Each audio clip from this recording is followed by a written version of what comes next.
ওহে কুমির ভাই, শুধু শুধু পানিতে ভেসে না থেকে চলো আজ আমরা ভাগে চাষ করি। লাভ অর্ধেক তোমার, অর্ধেক আমার। দারুণ বুদ্ধি। তা কি চাষ করবে? আমরা আলু চাষ করব, তবে শর্ত হলো গাছের ওপরের অংশ তোমার আর মাটির নিচের অংশ আমার। রাজি? ঠিক আছে, আমি রাজি। এ কি, আমি তো শুধু ডাল পাতা পেলাম, আলু কোথায়? আরে ভাই, আলু তো মাটির নিচেই থাকে।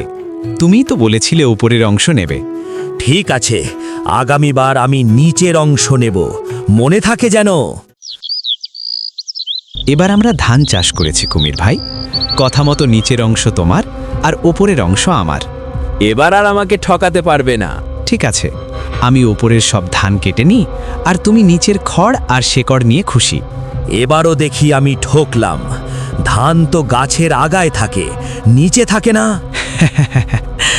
আসলে কুমির ভাই, বুদ্ধি না খাটালে শুধু লোভে কোনো লাভ হয় না। শিয়াল দূরে বসে হাসছে। কুমির রাগে পানিতে ঝাঁপ দেয় আর শিয়াল মনের সুখে নাচতে থাকে।